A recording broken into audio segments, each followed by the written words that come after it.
All right, welcome in everyone. It's another weekly edition, championship week edition of BTB Analytics podcast. It's Kevin, Seth, and Steve here with you as always. Yeah, we got a lot of good championship matchups to break down. I won't let us skip over another champion that we got to discuss later on in the show, but we're going to talk about perhaps some playoff implications and some betting angles there as well. So you know the drill. Stick around and let's get into it. Give a damn about a hater when I feel like it. Not today, not today, not today, not tomorrow. Get out my way, please. I'm trying to get paid. Not today. Okay, the regular season somehow already in the rearview mirror. Absolutely wild. So here we are. It's December. We got championship football on the horizon. We're gonna break down the Big Five, so to speak, and talk about the main conference championship games coming up here this weekend. So let's start off with some good old MAC championship game, and let's talk about Ohio going up against Miami of Ohio in this one. So this is one that we're also somewhat serendipitously on. The model likes Miami of Ohio -2.5 in this one, so you can see we make the number 5 there. Seth, these two teams played several weeks ago, back in October. Miami of Ohio won that one 30-20, and it wasn't even actually that close. If you kind of look at how that game played out, there's a couple garbage time touchdowns for Ohio. They've won. Miami of Ohio. This is going to be. I'm going to make sure I have to. You can just say Miami. We all just know. say Miami. We all know. Yeah, we all know. Well, the only one Miami made the championship week. That's true. Yeah, they can't confuse those two for sure. Ironically, this is the only Ohio team to make the championship game. Who had that on their bingo card? Ooh, another zinger. Yeah, that's a good one. I like that. No Ohio State. I know. So Miami has won 7 straight now coming into this championship game here. So Seth, yeah, given that the model sees some value on Miami, where do you think that's being picked up from and what the data are saying, and how do you see the game script kind of flipping so that we get a cover in this one? Yeah, this one's a little bit interesting. Like you said, these teams have played each other. They're familiar. Obviously, I don't know if these are considered rivals, but obviously both in Ohio. Miami of Ohio, 86 passing offense, 108th rushing offense. Ohio, 88th passing offense, 35th rushing offense. Both of these teams are kind of going to be targeting the other team's weakness. Miami of Ohio is the 86 passing offense, like I just mentioned, and they're targeting the defensive of Ohio at a 6% pass rate over expected. So I think both of these teams are really going to just kind of be trying to hone in. So Miami of Ohio is going to be trying to throw it, and Ohio is going to be trying to run it. So it's going to really be who kind of wins that battle. Now, I think from an analytics standpoint, what is the model picking up? What is the matchup picking up here is strength of schedule. These teams, might play in the same division, but when it comes to strength of schedule, they've had very different goes. Miami 79th, Ohio 122nd. So when we're looking from that perspective, we see Miami, take the cake, so to speak. And then when we look at adjusted EPA, we see something similar, 26 for Miami of Ohio and 35th for Ohio. So again, they may have some similar looking statistics, but when you pull, the curtain back and adjust, Miami's definitely had the, let's say, harder schedule and a little bit of a, tougher opponent. But again, this is a short spread, and we don't want to fool ourselves here. I mean, Ohio can definitely win this game. And I think if they win the game, when you're talking about game script, I think that happens on the ground a lot more. 35th, rushing offense in our database. So, Miami is only the 72nd rushing defense. So, I mean, if they are able to run the ground and have success, I think that's where you see the model get this wrong. But I think Miami of Ohio's kind of been able to throw the ball a lot. And I think they're going to be able to do that, and they're going to be leaning on that here.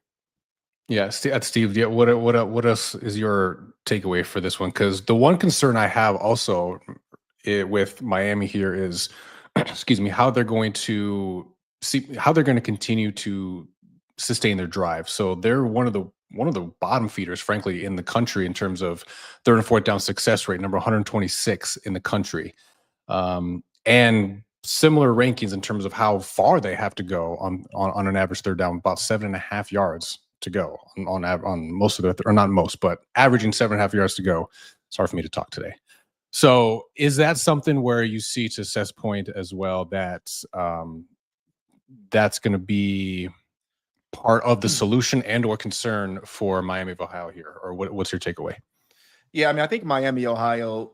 I'm glad Seth pull the curtain back a little bit, because I look at these two teams do some matchups, and I really wasn't buying what the model was selling, or at least let me rephrase that. I was nervous going into it, right?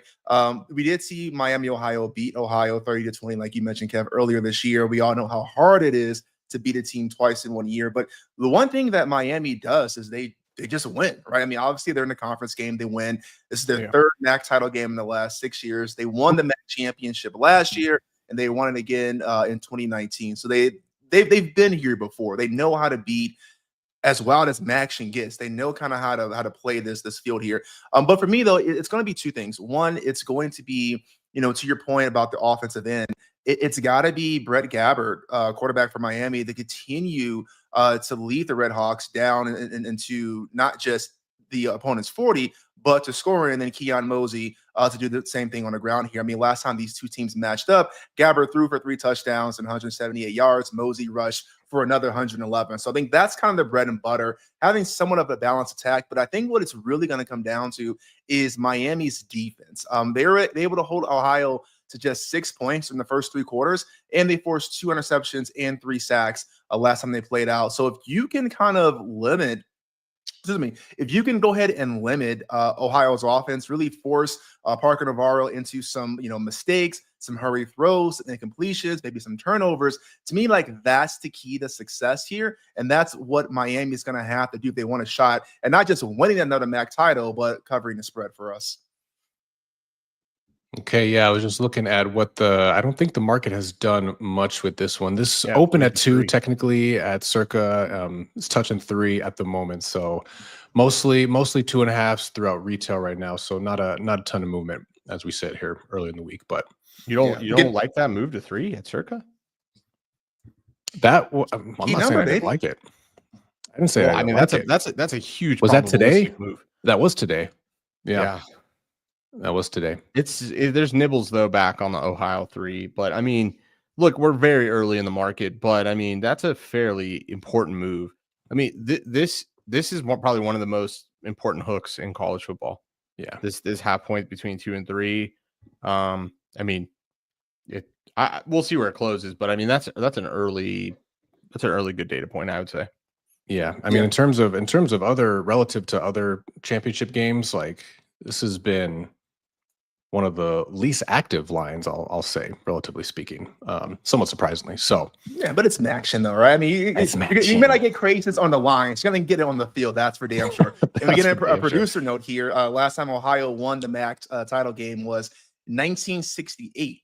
So can a drought be ended here? Hopefully not. Yeah, hopefully not. But I think if you want to be an Ohio backer, you're ground and pound. That's the game. Limit possessions, eat up clock. You're going to have a major time of possession. Like you were talking about explosives last time, which is what won it for Miami. I think that's the game script if you want to be an Ohio backer here. But yeah, I think you're getting just superior talent. You're getting a harder schedule in Miami. So I don't know. I mean, I think the 2.5 is key if you're going to bet this for Miami. Yeah, it's a good spot to be in for us for sure. So, all right, that should be a good one. It's we'll see. Like you said, Steve, the Maction always delivers. So we're hoping Miami delivers specifically. So let's move on though. We got the Big 12 championship. Who would have thunk? Who saw this coming? Not I. Did not have this one on my bingo card for sure. So Iowa State going up against Arizona State for the Big 12 championship.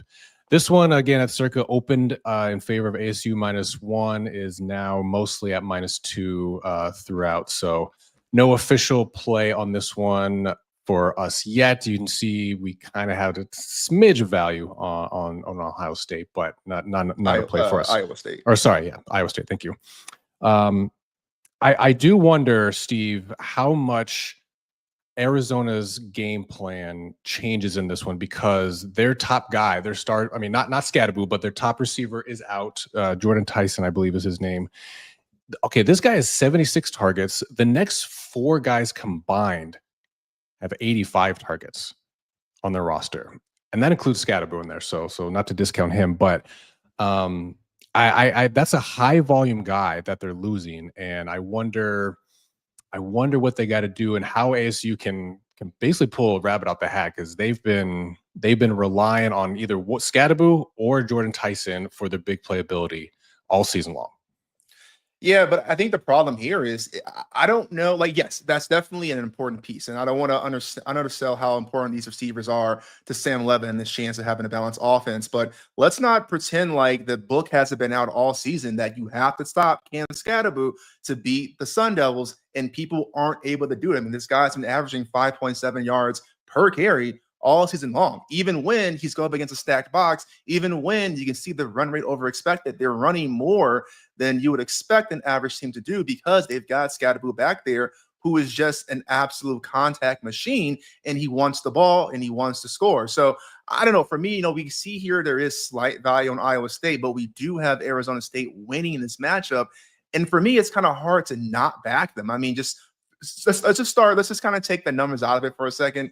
Just from a pure emotional standpoint, listen, I'm a Wildcat through and through. I hate the Scum Devils, but I mean, this is a team that was picked last in the Big 12 media poll before the season started, and here they are playing in the title game. And so if you're not able, to your point, Kev, if you're not able to stop Scatterboo, make Sam Levitt one-dimensional and force him to throw more than average, I don't know that the Tyson injury is really going to be as big of a deal as we may think of it is. The one thing I will say, though, to Iowa State's point here, how Iowa State can not just cover but win this game, is ASU's not built to get in a low-scoring rock fight win, right? And like ASU, when their defense is going to give up points, that's kind of, I don't want to say their Achilles heel, but definitely not one of their strengths. The offense is their strength here. And so when you look at ASU, like obviously you have to score. The team that scores more points wins the game, right? Obviously. But when you look at ASU, when they don't score 24 points, they're 0-2.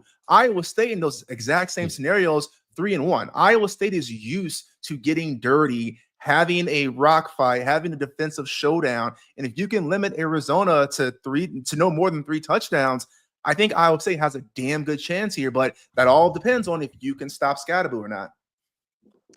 Yeah, Seth, to his point, to Steve's point, he mentioned Arizona ASU's run rate over expected at just hovering about 4.5%. I forget who we were talking about earlier in the season. You mentioned this, like those are rookie numbers, or they're going to have to be. Like you got to up that shit coming into this game, and really, in my opinion, really lean into Scatterboo and even Sam Levitt. He's been highly efficient running the ball in his own right. So Iowa State's the number 70th or 71st, rushing D. And that's something that if ASU is not really trying to figure out how they can hone in and key in on that and attack that, I don't know what they're doing. Yeah, that's exactly right. And that's the point I would make here. ASU in our database, 15th passing offense, 22nd rushing offense, but Iowa State here, 31st passing offense in our database, 82nd. Now we're splitting hairs there from the ranks. I'm sure the EPA per play is quite similar. But again, I think no matter who is injured, you're going to run the ball. And I agree, rookie numbers. I think you're 4% is average. I think you're going to see something like 6 to 8% run rate over expected. Now, I think Steve's exactly right. And it's not, it's not a hot take, but yeah, can they stop the run? If they can stop the run, I got to go with the model here. And it's probably going to be a long game for ASU, where we have seen that a couple times this season versus, a game like last week against the Wildcats, which I guess the only thing we could do, we couldn't beat them, but we could knock their best player out for the next week. Consolation prize, I guess. Yeah. So yeah, that's the game. That's the game. So when you're looking at game states, if you're living in a world in a state or a place where you can bet props, I think you think you're looking at a lot of correlation, a lot of under yards for Scatterboo and Iowa State covering or winning on the money line, and then the inverse, ASU covering and Scatterboo overs. Those to me are the game states that are highly correlated. I agree, quarterback runs, anybody and everybody should be eating here on the ground, or at least attempting to. Yeah. And that to me is the game. And we have seen Iowa State have these really weird defensive games. Early in the season, it was like, holy shit, they're in pole position. They're one of the best defenses, and then we've just kind of seen them regress week in and week out, and we've even seen them struggle against the pass, which is supposed to be their bread and butter. So Iowa State is more than fallible here. It does feel like just give Scatterboo the rock, and like if you lose, I don't know that you can feel bad. Sure. As long as you give them 25 plus touches and you lose the game, like you did what you had to do, you did what you should have done at least, right? I agree. Is no one else from the Big 12 is making the CFP, are they? I hope not. Jesus. Okay. I was trying to think of it. I'm like, who is really? Sorry, go ahead. No, I was just I don't even know who's in the top 12 but I think the top 12 is like a lie. So you go ahead. There's some funny business going on, but maybe we'll touch on that a little bit later. But yeah, anyway, so I mean, obviously high stakes. Like the loser of this game is definitely not getting in. But who else might sneak in from the Big 12? I don't know. So huge. I mean, the ASU expectations. You mentioned it, Steve, were basically next to nothing in terms of the market consensus preseason. So it's crazy that both teams, I don't know what Iowa State's preseason odds were to win the Big 12, but I don't think they were that otherworldly crazy relative to ASU. So yeah, I mean, but we talked about this basically from the very beginning of the season, guys. The Big 12 was the most wide open conference, the most murky, the most muddy, and they all kind of insert clip where I tell you literally pick any team in the Big 12 to win it because it's wide open. And here we are with the last place forecasted team ASU to be in it. I mean, this is not surprising. I just wish we had ASU tickets, but of course, like, I mean, we have some pretty ballsy picks, but like, it's hard to actually, when you're saying anybody can win it, it's hard to find value. But, but even Colorado wasn't on our radar really. I don't know. It'll be interesting to see how the Big 12 evolves. Yeah, agreed.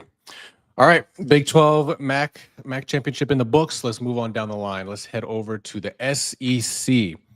Talk about Texas versus Georgia, a rematch from several weeks ago in this one. So another model play that we're on. We are on Texas minus 2.5.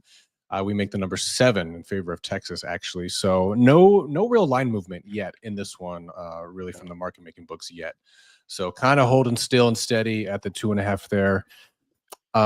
Steve, I want to jump in with you real quick because on a couple of different occasions with this Georgia team, we were talking about, do they have a Carson Beck problem?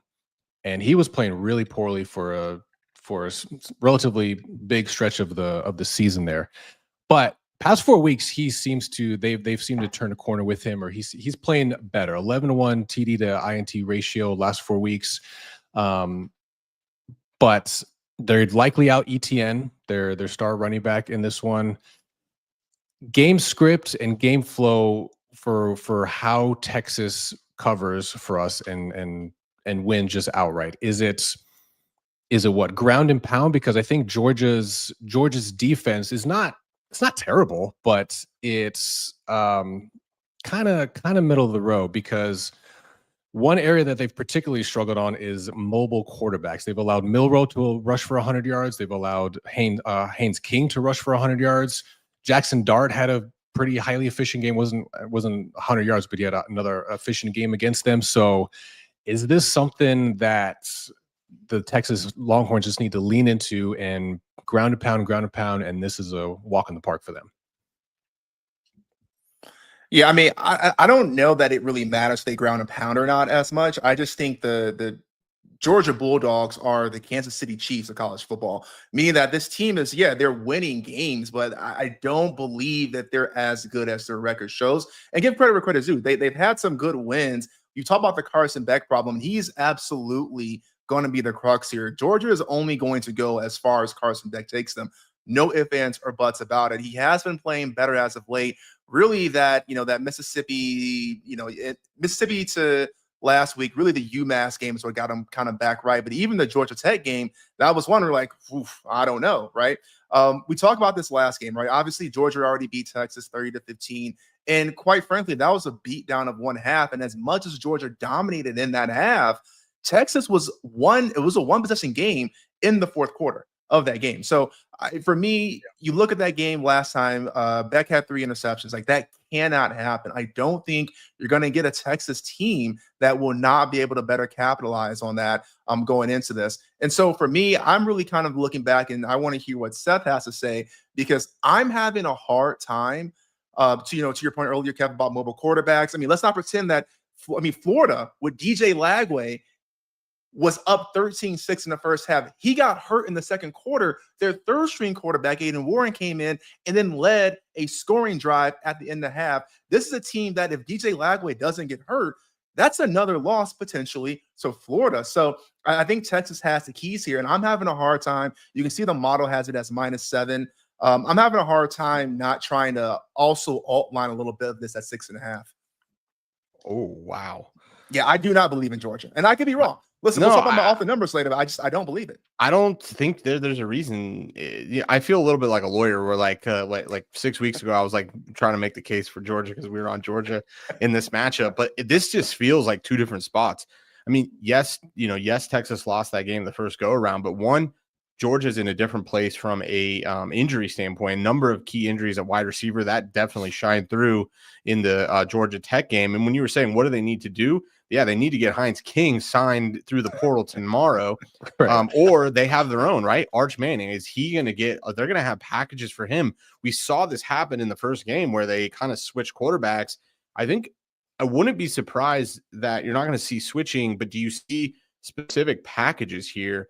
I would be curious to see that. And then for me, one of the more important things is Texas's defense. Now, I know we talk about strength of schedule, but when we look at points per echo, Texas is number 2 in our database, 2.6 points per echo. So when these on defense, when teams get to the 40 or better, they're giving up on average a less than a field goal. And so when we're talking about Carson Beck struggling, and quite frankly, I don't know if he didn't look all that great in that Georgia Tech game. It's fits and starts with him. You don't know what you're going to get. I wouldn't be shocked here if Texas does do the damn thing. Now, it gets hard to forecast here because it's a neutral site, so your sample size gets a little bit limited there. And to be quite frank, Georgia plays a lot in this specific neutral site. They already played once there this season. They seem to be playing there every season at the end of the season. So, and it's only like an hour from Athens. So, I mean, they get a little bit of a bump there. But yeah, I mean, the raw number on this is high. It's really high. I don't even want to tell you how high it is, Steve. I don't want you to burn your money. But a 6.5 all doesn't seem crazy under that one possession. But to me, yeah, this is defensively. And then do they do anything specific with Arch? Because I think you're right. The running quarterback seems to be something that they struggle with. So do we have specific packages there? A lot is to be seen. But Texas, number 2 passing defense, like I said, number 7th rushing defense. Yeah. And we know Georgia's down guys in both of those areas. So I don't know. I mean, can they pull another miracle out of their ass where they have Tennessee not score the whole second half? Mm-hmm. Are you going to see that out of this Texas team? Yeah. So I actually wanted to bring one other thing up as a potential angle I'm thinking of betting in this one. So is Georgia and Kirby Smart, are they one of the better second half adjustment teams in the country? Is kind of my open-ended question here. So you look at that Tennessee game. That's obviously one data point where Tennessee didn't score anything basically second half. You had very similar situations in the Florida game. Now we talked about the quarterback situation with them. That was something to be considered there. Huge deal. But also with the Georgia Tech game, Georgia Tech came out very hot, and then really most of their second half points came in the overtime kind of fiasco back and forth situation when you had short fields. So I'm wondering aloud if Texas gets out to a hot start and then Kirby Smart, second half adjustments, what does that look like? They've been here before many, many times. Texas has yet to prove they can get over the hump, and maybe they will, right? First year in the SEC, why the hell not? Why just stick it to them? But I was looking at Texas first half spreads and kind of double dipping on them, so to speak, because the 2.5, I still like the position that we're in, especially given what the model makes it, and I do want to hear what the raw number is as well, Seth. But It's 17. 17. Yeah. But, Okay. but that's what I don't want to say. This isn't a normal 17. Yeah. Sure. Yeah. It's because there's this aspect of you have a lot fewer games at this neutral site. Right. So higher variance is a better way of saying it. Okay, fair enough. Yeah, fair enough. So this will be fascinating. I mean, yeah, again, Texas first year in the SEC. What do they do? Can they pull it off? And does Georgia? Do they just find a way? Do they just keep chopping wood, baby? Yeah, and I'm not discrediting what you're saying, Kev. I'm not sure if I buy the Kirby Smart mastermind second half as much as I think I just from watching the game, just from the eye test, I can buy a lot more. We've seen Beck have these incredibly slow starts and terrible first halves. And sure, you can attribute that to coaching, right? But he seems to very slowly kind of get things going in these games where Georgia gets in trouble. I mean, we talk about the interceptions. He's definitely cleaned that up. But in the Georgia Tech game, I mean, he's still making terrible throws occasionally when the team needs it. We saw him being a little more crisp, minus the 2-point conversions in that second half. So, and then like you mentioned, the Florida game, I mean, you took Florida's most dynamic player away in the second half. Like, yeah, I think anyone can coach that. So I guess I say all that to say I do expect Texas to get off the fast start. So I don't disagree with you on, I guess the end result. I just don't know if Georgia, if they have a slow start, if they're going to have enough to kind of get back into it against this Texas team, who they've already beat, who in the SEC championship. And if Texas wins, then you can bet your sweet ass Texas football is back. Yeah, the other thing I'd point out is chopping wood, of course, they've had some good second half games, but a year ago they went to the SEC championship to get to the playoff and they couldn't beat Alabama. So this isn't like the team that's just unequivocally always shows up. And again, what's the common denominator there is Carson Beck. So I don't know. This Texas team, I think, has just been tested at the right times, and I wouldn't be surprised if a lot of those learnings shine through. I mean, what are you going to scheme up in this game that is different than what gave you success? What was that, week 8, week 9? I think, unfortunately, I had to play a lot of your hand there to win that game. Sure. Yeah. Okay. All right. We shall see. But yeah, as long as we stay under that 3, then we for sure like the spot that we're in. So there's some nibbles. It's basically at 115 now. Okay. 115 or higher in the market making books. Yeah. 118 at Pinnacle. So yeah, we're still a bit early, but we'll see. All right, SEC. That's behind us now. We did SEC Big 12 MAC championship. Let's head over and talk about Big 10 matchup now. So Penn State going up against Oregon in this one. Another model play that we're on. We're taking Oregon minus 3.5.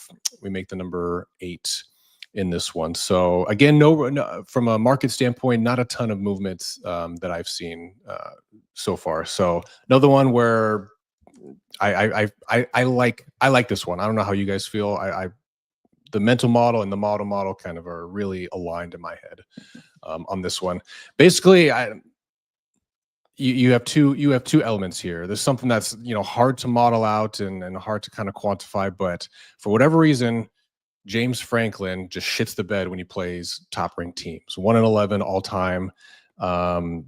Can't cover when he can't even cover, let alone win when they play top-ranked teams. So you have some weird coaching element that I think is psychological edge to Oregon in this one, just already there. But more to the point, Seth, I think for Penn State, I think Drew Aller and that offense really need to have a perfect game in order to beat this overall well-rounded Oregon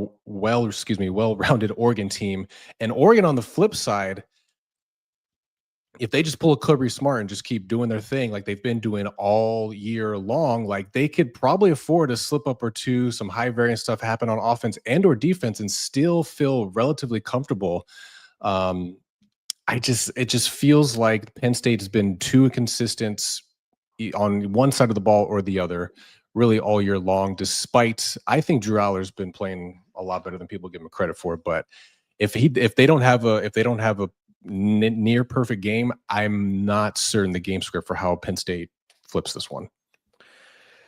See, I'm completely on the other side of the coin here. If I didn't have the model telling me to bet this way, I'd be all over Penn State. And when you're asking kind of what's that game script look like, it's on the ground. Penn State 6th passing offense, Oregon 6th passing defense, Penn State 42nd rushing offense, Oregon 80th rushing defense. I think that's where you start this game. And that, if you can have success there, a lot of time of possession, a lot of clock, high variance, low score. When we look at adjusted EPA, Oregon 8th, Penn State 4th.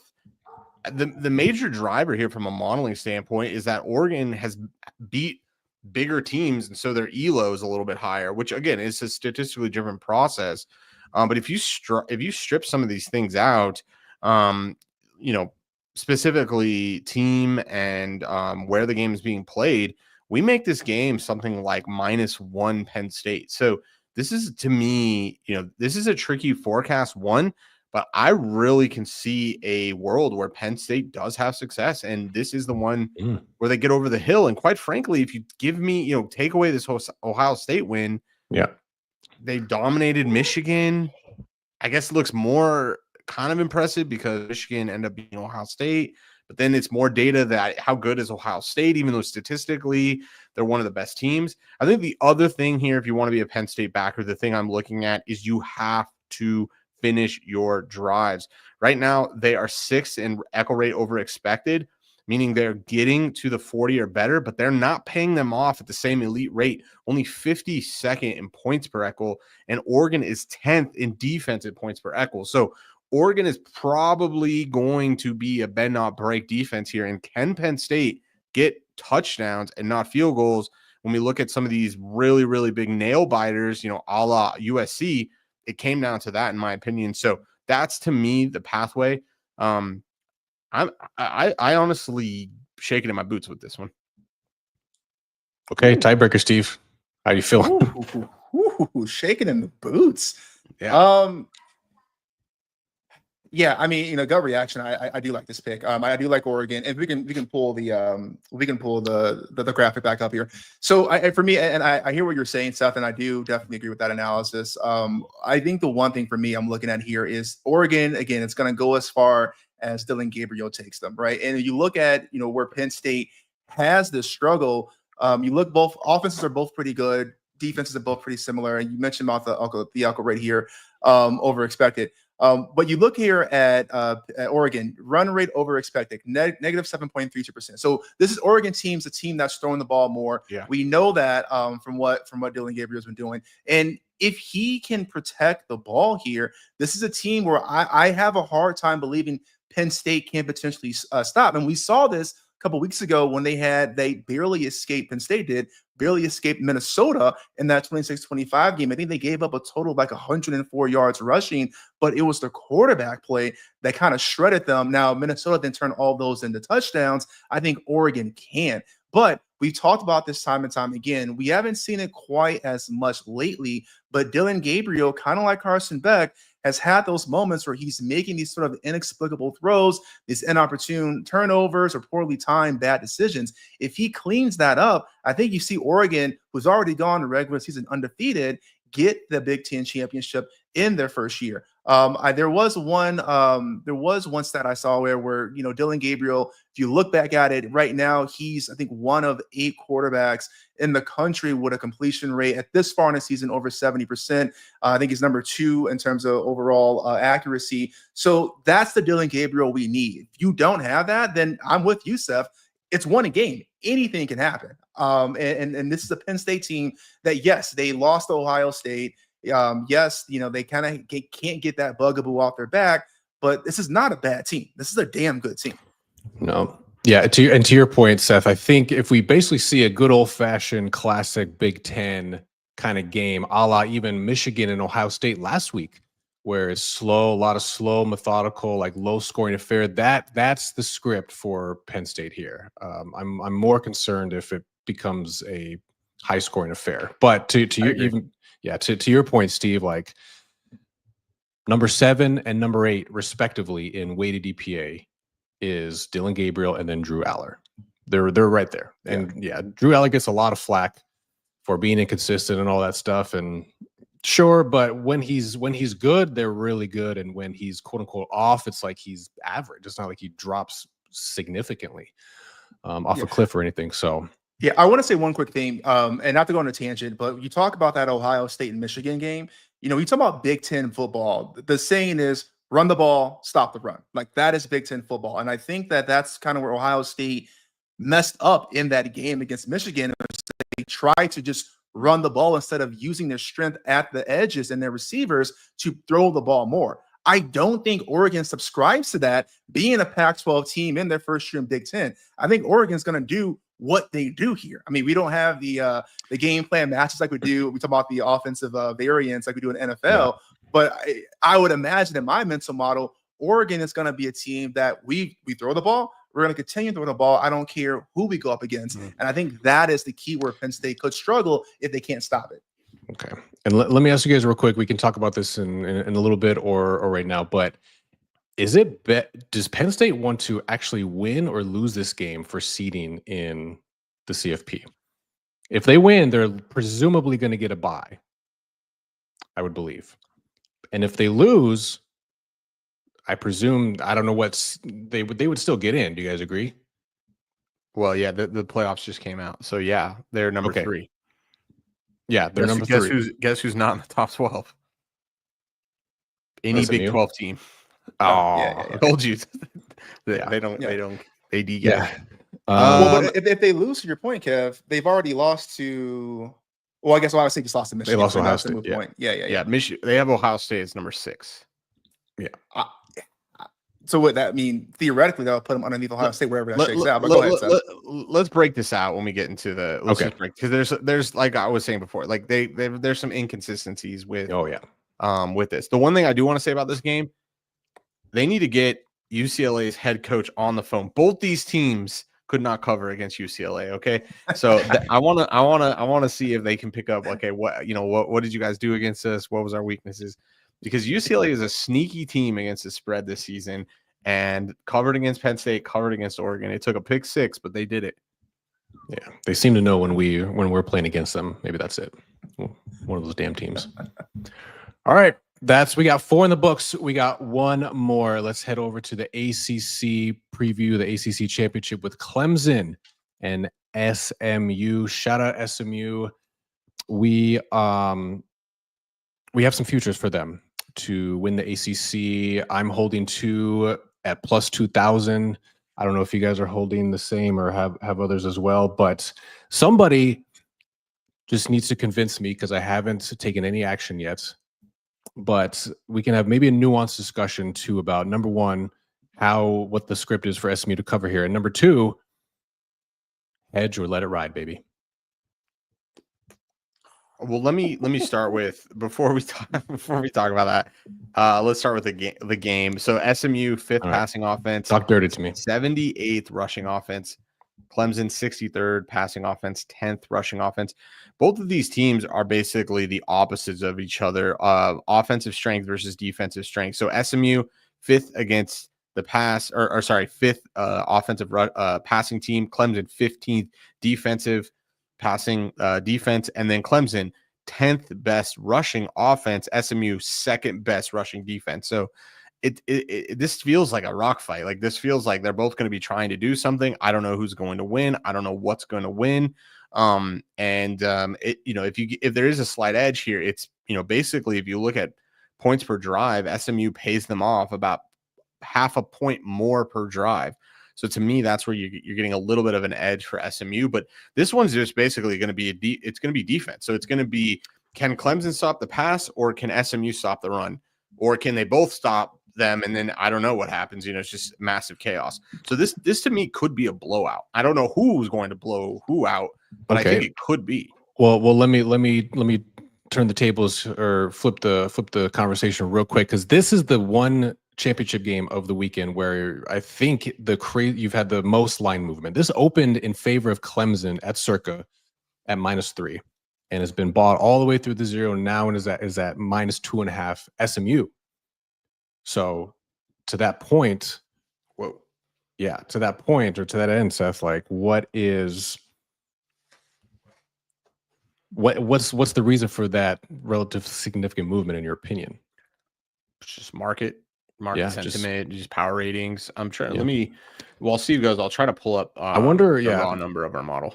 I wonder how much team Sure. talent is a concern or a factor for this one too, because we see there, if we can pull up the graphic one more time, like as Clemson is a relatively significantly more talented team than SMU is, but We're like basically smack dab in this opinion, which makes sense to me. We make the number 0.05. That's what we make yeah, the raw okay. number. So almost like no opinion, basically. Like it's a pick 'em, which I think is right, to be honest with you. Yeah, I mean, it's one of those things you look at Clemson getting in. I mean, Clemson, I don't want to say credit away from them, but they got in because Syracuse, right? I mean, Miami losing is why Clemson's in this Right. game. They controlled their own destiny and they didn't do it. The one thing I think about here, and I'm not saying that this is going to be the matchup they go after, but to Steph's point about strength on strength and the weaknesses there. In that South Carolina game, Lenora Sellers ran all over Clemson. And so I don't know if there's something identified if you are SMU and that coaching staff of how to exploit that. But when you let a quarterback run for like almost 200 yards, like that is absolutely insane here. And so, Brashard Smith for SMU, he's no slouch. So if there's vulnerabilities there, I'd be very curious to see what they are. I'm not sure that Kevin Jennings can do the same thing, but I'm wondering if there's a matchup there. But I mean, listen, SMU, we've been saying kind of all year, we talked about the ACC, Kev, you talked about the tickets we had here. I was definitely shaking in my boots when we first got into ACC play because, it was the first game before ACC play. I forgot who they played, but SMU got dominated. Nevada. And it just looked like, thank you. They just looked too small to compete, and just week in and week out, here they are in the championship game. They've done enough here. Versus Clemson, I think there's still some vulnerabilities. Obviously, we've seen them, losing last week and then losing against Louisville. So I think there's a game script there to be had. I don't know really much about the market movement and have a great reason behind that, but I do feel somewhat comfortable. But to me, this is definitely a coin flip game. I like being inside the threes if I'm taking a favorite versus obviously outside of three if you're going to chase a dog. I mean, I guess we would agree with the movement, right? If we make this a pick 'em and you can get a +3, we would agree. Right. Yeah, you should bet that. Right. And then now you've swung so far the other way. Like, yeah, we show a little bit of value on Clemson because this this pendulum is. I have bet you this gets to 1 or something like that at close. The market's just clearly has very different opinions. Yeah. Okay. All right. Well, I just want to spend 2 minutes then real quick on the age-old question of hedge or let it ride. Yeah, what should you do? Because this conversation, gets played out ad nauseum sometimes on social media, And like most things in sports betting, it shouldn't be, in my opinion, dogmatic. There has to be room for nuance here, right? A couple of things I think can be true at the same time. Number one, it's generally not advisable to hedge out for the sole reason of you're paying the vig twice, basically, and you don't want to get in the habit of doing that. But I think relative to, I think you need to insert the discussion of how much would the bet, should it win, add to your bankroll, right? As opposed to, is it EV or not to hedge out? I think that's a little too simplistic, in my opinion. So I just crunch numbers real quick. So if I let for what I bet technically a little bit under a unit, double dipped on the +2,000. So if it wins, it'll add about 12% to my bankroll. And so if 6% for each ticket. Correct. And I have no cash out value whatsoever on either of them. I don't know if I'll get one. So my likely move is to hedge out. So do I hedge out and guarantee a quote 6% increase to bankroll, or go for the 12, so to speak? And my thought process generally is it's, again, less than a full unit that I put into it, so it's a small loss. But psychologically, this is where the nuance comes in. Like, the difference between winning $1,000 and $2,000 doesn't feel all that great, but the difference between winning $1,000 and $0 feels a lot bigger. Yeah. Well, this is my opinion. I think that you should exactly execute the double dip methodology. You should lock up a 6% return, and you should let one ride. The other thing that no one talks about is really important is effect size. So what that means, it's just some fancy ass statistical talk. Like how many of these, what's the implied probability of a plus 2,000 bet? Oh yeah, it's gotta So be 100 divided by 2,100, 4.7%. 6%. Yeah. Yeah. So let's just round that up to 5%. So the implied probability of this winning was 5%. Now here we are, however many weeks later, and I'm just going to make up numbers here, just easy for math. Let's just say that, SMU's plus 100, it's 50% for them to win. So that means that you found an insane, edge. Okay. The problem here is how many of those bets can you find and how many of them are you betting on a weekly, yearly, monthly basis? The answer is very, very, very few. And so, yes, you have this big edge, but you don't bet enough of them to be able to merge or converge to to your actual theoretical edge. Meaning, if I said, you have a 50% heads or tails, but you only get to flip the coin 3 times, you're going to get some wild ass distribution. You're not going to get 50-50, or if you could bet it 4 times in that example. So this to me is a fundamental aspect of it. Yes, it's negative EV, but you found yourself in a situation where you can make profit. And if you're not betting this situation enough, you might not ever actually realize it again. So I think now is the time to realize it personally. This is what I would do. Yep. Okay. Yeah, I'm inclined to agree with you, and that's another thing too. And to maybe just a one ever so slightly bit of context there. It's you might place enough bets to you might place enough plus 2,000 bets or whatever, but what I think you meant, yeah, you might not actually get to a point where you have EV on all those, right? Yeah. Well, for what we do, okay, yeah. But think about for what we do. Yeah.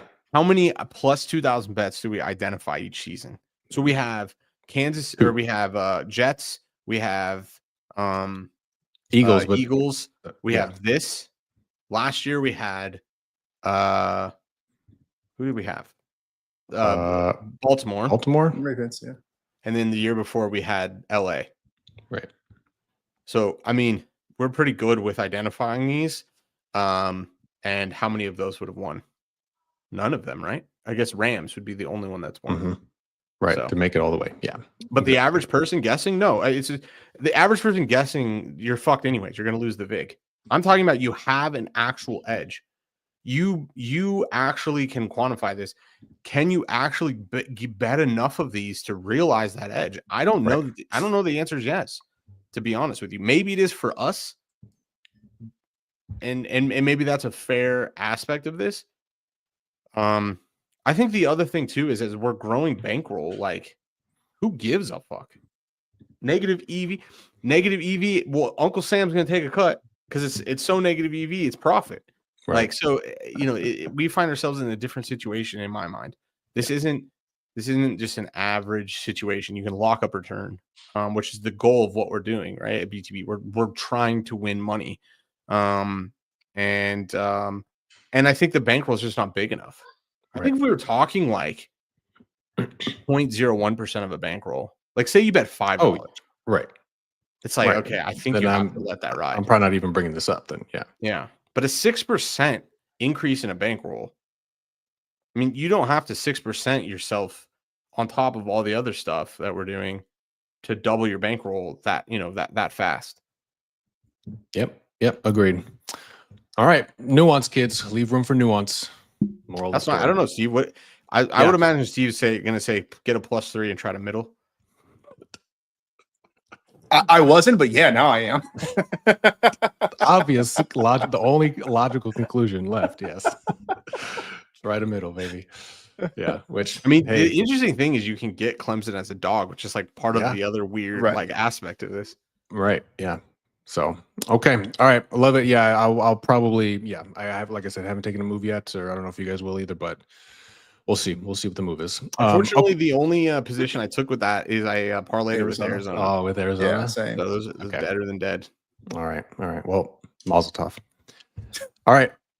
Let's zoom out a little bit now. Let's talk about some college football landscape heading into the championship weekend, and then also, Seth, I know you wanted to maybe touch on some potential betting angles for the playoff as well. So I don't know if you got your stuff queued up ready to go there, but I have a question for you, because I don't know the answer. What does Notre Dame just basically get to sit by and do jack shit this week, and then Yes, this is why Notre Dame needs to be in a conference. In the madness, sign the petition, put Notre Dame in a conference, and let's stop this. This is ridiculous. Stop.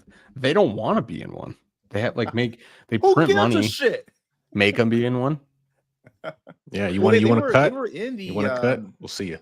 Yeah, was it the? There was coming off a COVID year. I think they were in the. I want to say it was the ACC for basketball ACC. only. Yeah, for okay. basketball. So, Well, they pretty much have an ACC football schedule. yeah, Just there they're you go. technically not in the ACC. Sure. Okay. Well, let's talk about one thing first, because this is breaking news. Okay. College football Updated CFB, rankings. Yeah, they just came out. Okay. Here are their in all their glory. So Oregon #1, Texas #2, Penn State #3, Notre Dame #4, Georgia 5, Ohio State 6, Tennessee 7, SMU 8th, Indiana 9th, Boise State 10th, Alabama 11th, 11. Wow. Miami #12. Honorable mentions: Mississippi 13, South Carolina 14, Arizona State 15, and Iowa State 16. Again, though, I just want to point out this can't be accurate at all, because one of those Big Ten teams has to go from 15th or 16th to The Big 12 team, 3 or 4. So this makes no sense. This is pretty much meaningless. The only thing I guess you could try to extrapolate from this is these teams will shift down. So, if Oregon wins, they stay. If Penn State wins, they stay. If Texas wins, they stay. But basically, these teams will shift down. So, say Penn State loses, well, then Penn State will shift here to 5. Georgia, depending on where they go, either Texas, So I think you could see something like that. But again, it doesn't even follow its own rules. So well, and can Notre Dame in any scenario still be 4, right? Because don't you have to have the top conference? Notre Dame cannot be Power 4. four. It's Yeah. impossible exactly. for Notre Dame to be 4. Right. It's unlikely Notre Dame can be 5 or 6. Again, 5 or 6 is likely to be exactly what they're showing us, which is the SEC runner up, and then the Big Ten runner up. In this case, they're not showing it as the runner up, but it probably will be Oregon or Penn State. And so, then you move Notre Dame to 7, which shifts Tennessee.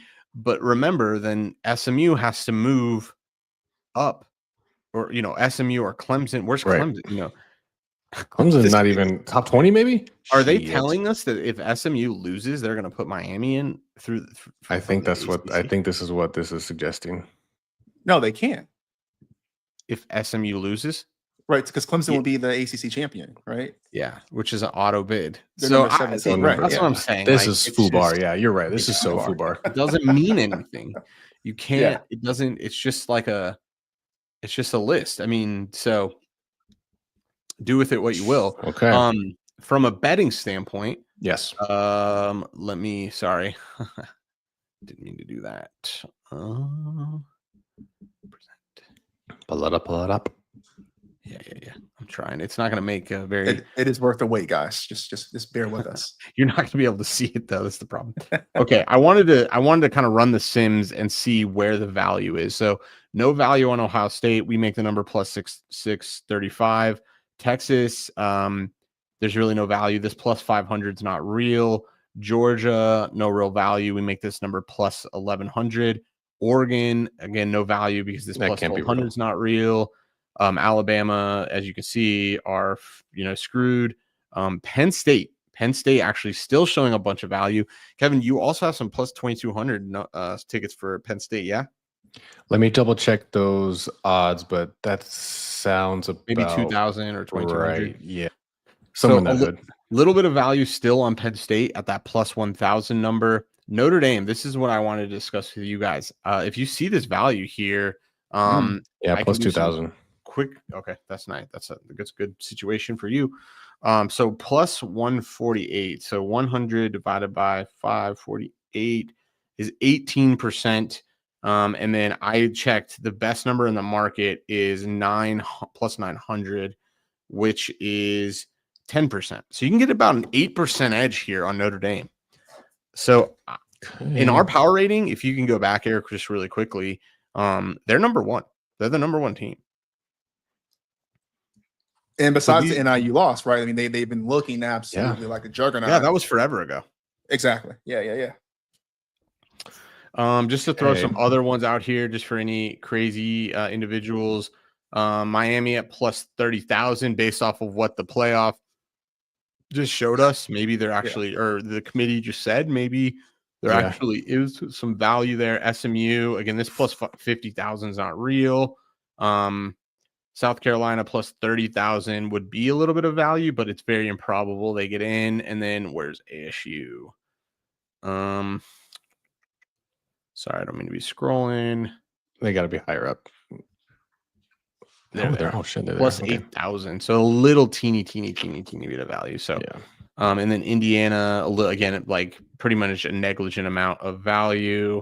Trying to think who are the other teams. Did we cover all of them? I think most of them are up here. So I mean, for me and my money, the best value would be on Penn State, and then I think the best bet you can make, something I'm probably going to make myself, is Notre Dame plus 900 over at BetMGM.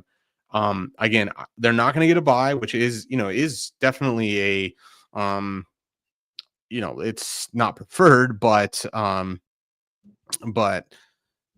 you're getting an 8% edge on what we think is one of, if not the best team. Yeah. And if you guys are curious on how to run those sims, you can run your own simulations at Unabated. Use the code BTB for a 5-day free trial. You can use that. You have your odds screens, prop simulators for football, NFL as well. So, and if they still have their Black Friday sale, it's the cheapest time to get in there this week. The cool thing about that is you can use any power rating you want. So you can either use your own power rating, or there's some really good ones. You can use FP Plus or SP Plus on ESPN. There's some cool Parker. You can use his power ratings, but you can definitely get an edge in these markets. No doubt about it. It's a really cool tool. So I don't know. Anyone stand out to you guys? For me, Notre Dame plus 900 is a pretty good bet. No, I like that. I'm debating on if I'll take it. That's the only one I would take, because I got double dipped on Penn State. I got double dipped on Tennessee tickets already positioned. So okay. What are you sitting? What's your Tennessee numbers? Tennessee numbers are it's probably I could probably get better now from what I saw. I got plus 1,000. Oh yeah, I placed this on October 4th. Yeah, you got screwed. Yeah. Penn State and Notre Dame are pretty much the only what I would call value bets you can make right now. Sure. Everything else is pretty much overpriced. We'll see how the weekend shapes out, and then you don't get a bye, but you get 3 weeks off. So it's okay. Yeah. So, de facto bye, so to speak. Yeah. Right. So I don't know. And depending on their seed, I think the 8 plays the 12. So what if they play Boise State? Yeah. They'll be favored. Yeah. This is tempting. I'm not gonna lie. This is tempting. So we'll see what happens, man. A lot could happen. A lot more chaos. We saw a lot of chaos in rivalry week, and now we could see a lot more still, even in championship week. So and I didn't look at this. I got to look at the numbers here. But to your point, Seth, you said there was was that a 30,000 for what was ASU's? I forgot. 3,000. Sorry, 10. I remember. Was it 10 or 8? Or was it 30? Can't be 30. I think South Carolina was 30. The problem is it doesn't accurately pull in. It leaves a stagnant line from when BetMGM first opened. Plus 8,000 for ASU. We make the number plus 7,475. We'll call it plus 7,500. You'd have to do the math, but it's probably like a 0.1 or 0.2% edge. Sure. I'm just curious, and we don't know the numbers yet, but to the point about the double dip, I almost wonder, not that I would expect ASU to win the national championship, but if ASU can lock up a top 4 seed, beat one team, those odds have to go somewhere. Now, assuming you get a cash out, what is that kind of look, because you're going to go from 8,000 to I could imagine no more than 2. It's got to You know. slice in half at least. No, you're Yeah. right. You're right. I mean, that's not a crazy take. Like, and you're exactly right. This tournament style of things, and we've seen it. And I guess it's a good call out because we kind of try to identify these huge long odd value plays in March Madness because it's really not necessarily play on the team, but if they upset enough teams and other teams get upset independently, the probability of the 100% distribution has to get divvied out. And fortunately, and you guys in this situation, if you had an ASU ticket, they have to bump the numbers up significantly just because there's only so much probability that can go around, especially if they have a round 1 bye. Right. Like by definition, you're going to get, I mean, yeah, it's a hell of a money line play. I mean, see if there's a book crazy enough or dumb enough. Scatterboo over yards, Arizona money line, and Arizona to win the national championship. Those are insanely correlated. Yeah. Can't do it here because player props, but somebody out there, if you're listening. Even if you can do Arizona money line and Arizona to win the national championship. Yeah. Okay. All right. Before we get into model predictions for championship week, I just want to spend a couple minutes on talking about another champion. Okay. So we have. What did you have last week? I had. What did I have? Nice. Somebody help me out. I literally don't know what you had. Yeah. Okay. I will confirm for you just since you asked. Scando doesn't remember its own picks. Someone's feeding them picks. I want a drug test. I want the yes, title that's revoked. right. That's right. So I had Notre Dame and USC over 51.5. That went over. That cleared like to 61 or something like that. Wow. Yeah. Damn. So yes, author numbers is I think officially concluded for college since the regular season is over. I wanted to celebrate in your guys' honor with a single barrel Georgia Dickel. Just listen to this real quick. Oh fuck, that was totally anticlimactic. But I'm gonna have a drink in your guys' honor. Thank you for sucking at what you do. Hey, I mean, I was at least profitable. Cheers. Cheers to you. Here's some feed. Cheers. Yeah. So yeah, feels good. 7-3 officially on the season. But that was cool. That was fun. I think it would, on a more pragmatic sense, it was tough to like small sample size. We picked 10 weeks. Like no one's claiming to be shit, or I'm not claiming to be like God mode all of a sudden, it's a super, super small sample size. But yeah, it was fascinating to kind of do that in real time, I think. So it was a fun little experiment. And we're going to continue to do it for NFL as well. So we have more to come on that side of it. But enough talk, enough fun and games. Let's get into model predictions for championship week.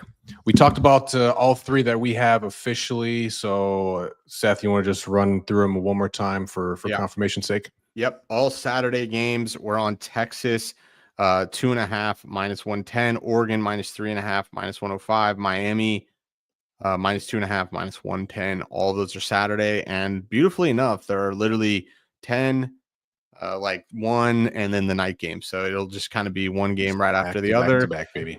Now we're on the hot seat. The model, man, CLV in 90% of the plays last week. We went 6-15 for losing week, bringing us down to 53.3. We need to win one of these games. If we go 0-3, this will be an unprofitable season for the model, which is really sad to say and see, because we have been getting CLV on a huge proportion of these games, getting our money in good, and it just hasn't gone that way in week to week. We've had some really big weeks. We've had some extended. October was just a fire month for us. Right. Here we are, and that's the sports betting. So shout out to the members that have been holding strong and continue to bet. And I think that the reason, one thing that I hope you would agree with that makes us a little different is, why do we think we can keep betting? And the only thing we can point to is the CLV, right? Why do we think we have an edge? Is because the market's telling us we have an edge, even though the win rate is behind that that edge. But this is an opportunity for us to finish strong and at least go 2-1. That would be a really good week for us, and just trying to avoid that 0-3. But it's the reality. Here's the methodology we use. These games are identified, and to shy away from betting them because we want to have a specific record that we can show is just not true to the process. So we're going down with the ship, or we're going to stay triumphant. Now, and also for what it's worth, now, yes, the kind of week to week model is kind of on the edge here, but for what it's worth, hopefully some members, I know not everyone was in preseason, but we did sweep in the futures market for college football. We had under Florida State wins, under Utah wins, and over Florida wins. So that's a nice bit I don't want to discount, or don't want to at least mention. But yeah, it'll be because after this week there's probably going to be maybe at the high end 7-8 more games. That would be high end. Yeah. I'd be surprised here. It'll come down to how we decide we want to model out college playoff games. To be honest, I'm going to be very conservative. I'm probably going to want to model this stuff without like home field advantage and any of that stuff, at least in games where they're neutral sites, which I'm not sure exactly. I still need to wrap my head around, because I think actually technically these all are normal games except for the last, or no, they're all bowl games. So they're all bowl games still. So see, so it gets weird. Yeah, sure. Okay. So we'll model it out with like home field advantage and stuff like that, and that's going to lower the edge for a lot of these things. So we'll see. I to be honest, I have no idea how many we'll identify.